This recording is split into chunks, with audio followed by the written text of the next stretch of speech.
ಎಲ್ಲರಿಗೂ ನಮಸ್ಕಾರ. ದೇವರ ಪೂಜೆಯನ್ನೇಕೆ ತಾಮ್ರದ ಪಾತ್ರೆಯಲ್ಲಿ ಮಾಡಬೇಕು ಗೊತ್ತೇ?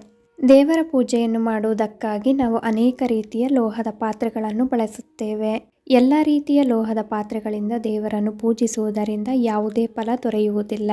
ದೇವರ ಪೂಜೆಯನ್ನು ತಾಮ್ರದ ಪಾತ್ರೆಗಳಿಂದ ಮಾಡಬೇಕು. ದೇವರ ಪೂಜೆಯನ್ನು ತಾಮ್ರದ ಪಾತ್ರೆಗಳಿಂದ ಯಾಕೆ ಮಾಡಬೇಕು? ಇದರಿಂದಾಗುವ ಪ್ರಯೋಜನಗಳೇನು ತಿಳಿದುಕೊಳ್ಳೋಣ.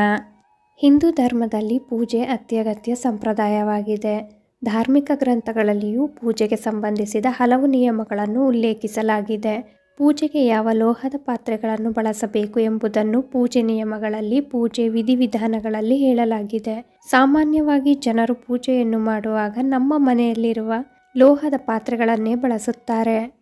ಅವರು ಆ ಲೋಹದ ಬಗ್ಗೆ ಹೆಚ್ಚು ಗಮನ ಹರಿಸುವುದಿಲ್ಲ. ಇಂತಹ ತಪ್ಪನ್ನು ನೀವು ಮಾಡಲು ಹೋಗಬಾರದು. ಧಾರ್ಮಿಕ ಗ್ರಂಥಗಳಲ್ಲೂ ಇದರ ಬಗ್ಗೆ ಸಾಕಷ್ಟು ಉಲ್ಲೇಖಿಸಲಾಗಿದೆ. ಪೂಜೆಯಲ್ಲಿ ಯಾವ ಲೋಹದ ಪಾತ್ರೆಯನ್ನು ಬಳಸಬೇಕು? ಈ ಲೋಹಗಳಿಂದ ಮಾಡಿದ ಪಾತ್ರೆಗಳು ಪೂಜೆಗೆ ಮಂಗಳಕರ. ದೇವರ ಪೂಜೆಯನ್ನು ಮಾಡುವಾಗ ಚಿನ್ನ, ಬೆಳ್ಳಿ, ಹಿತ್ತಾಳೆ ಮತ್ತು ತಾಮ್ರದ ಪಾತ್ರೆಗಳನ್ನು ಬಳಸುವುದು ಮಂಗಳಕರವೆಂದು ಪರಿಗಣಿಸಲಾಗಿದೆ. ಧರ್ಮಗ್ರಂಥಗಳ ಪ್ರಕಾರ ಚಿನ್ನವನ್ನು ಅತ್ಯುತ್ತಮ ಲೋಹವೆಂದು ಪರಿಗಣಿಸಲಾಗುತ್ತದೆ. ಆದರೆ ತಾಮ್ರವು ದೇವರಿಗೆ ತುಂಬಾನೇ ಪ್ರಿಯವಾದ ಲೋಹವಾಗಿದೆ.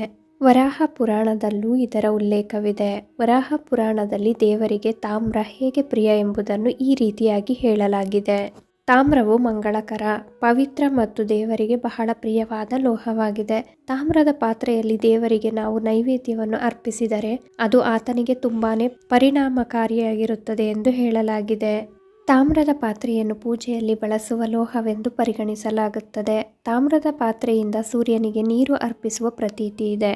ತಾಮ್ರವು ಎಲ್ಲ ರೀತಿಯಲ್ಲೂ ಮಂಗಳಕರ ಮತ್ತು ಪವಿತ್ರ ಲೋಹವಾಗಿದೆ ಎಂದು ಇದರಲ್ಲಿ ಉಲ್ಲೇಖಿಸಲಾಗಿದೆ. ದೇವರಿಗೆ ತಾಮ್ರವೇಕೆ ಪ್ರಿಯ?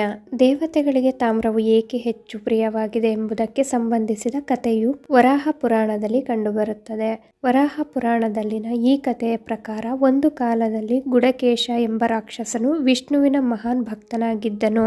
ಕಠೋರ ತಪಸ್ಸು ಮಾಡಿ ವಿಷ್ಣುವನ್ನು ಸಂತುಷ್ಟಗೊಳಿಸಿ, ನನ್ನ ಮರಣವು ನಿನ್ನ ಸುದರ್ಶನ ಚಕ್ರದಿಂದ ಆವೃತವಾಗಿರಬೇಕು ಮತ್ತು ಮರಣಾನಂತರ ನನ್ನ ದೇಹವು ತಾಮ್ರವಾಗಿರಬೇಕು ಹಾಗೂ ಇದು ಜಗತ್ತಿನ ಅತ್ಯಂತ ಪವಿತ್ರವಾದ ಲೋಹವಾಗಿರಬೇಕು. ಅದರಿಂದ ತಯಾರಿಸಿದ ಪಾತ್ರೆಗಳಿಂದ ದೇವತೆಗಳನ್ನು ಪೂಜಿಸಬೇಕು ಎಂದು ವರವನ್ನು ಕೇಳಿಕೊಂಡನು. ಗುಡಾಕೇಶನ ದೇಹ ತಾಮ್ರವಾಯಿತು. ತಾಮ್ರವನ್ನು ವಿಷ್ಣುವಿನ ವರವಾಗಿ ಅತ್ಯಂತ ಪವಿತ್ರ ಲೋಹವೆಂದು ಪರಿಗಣಿಸಲಾಯಿತು ಮತ್ತು ದೇವರು ಹಾಗೂ ದೇವತೆಗಳು ಈ ಲೋಹದ ಪಾತ್ರೆಗಳಿಂದ ಮಾಡಿದ ಪೂಜೆಯನ್ನು ಸ್ವೀಕರಿಸಲು ಪ್ರಾರಂಭಿಸಿದರು.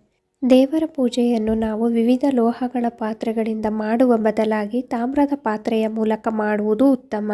ಉಳ್ಳವರು ಶಿವಾಲಯವ ಕಟ್ಟುವರು, ನಾನೇನು ಮಾಡಲಯ್ಯ ಎಂದು ಚಿಂತಿಸುತ್ತಾ ಕೂರುವ ಬದಲು ಉಳ್ಳವರು ಚಿನ್ನದಿಂದ ದೇವರನ್ನು ಪೂಜಿಸಿದರೆ ನಾವು ತಾಮ್ರದಿಂದ ದೇವರನ್ನು ಪೂಜಿಸಿ ಸಮಾನವಾದ ಫಲವನ್ನು ಪಡೆದುಕೊಳ್ಳಬಹುದು. ದೇವರ ಪೂಜೆಯನ್ನು ತಾಮ್ರದ ಚೊಂಬಿನಿಂದ ಏಕೆ ಮಾಡಬೇಕು ಎಂದು ತಿಳಿಸುತ್ತಾ ನಾನು ಈ ವಿಡಿಯೋನಲ್ಲಿ ಎಂಡ್ ಮಾಡ್ತಿದ್ದೀನಿ. ಈ ಮಾಹಿತಿ ನಿಮ್ಗೆ ಇಷ್ಟ ಆದರೆ ದಯವಿಟ್ಟು ನಮ್ಮ ಚಾನಲ್ಗೆ ಸಬ್ಸ್ಕ್ರೈಬ್ ಆಗಿ, ಲೈಕ್ ಮಾಡಿ, ಶೇರ್ ಮಾಡಿ, ಹಾಗೆ ಕಮೆಂಟ್ ಮಾಡಿ.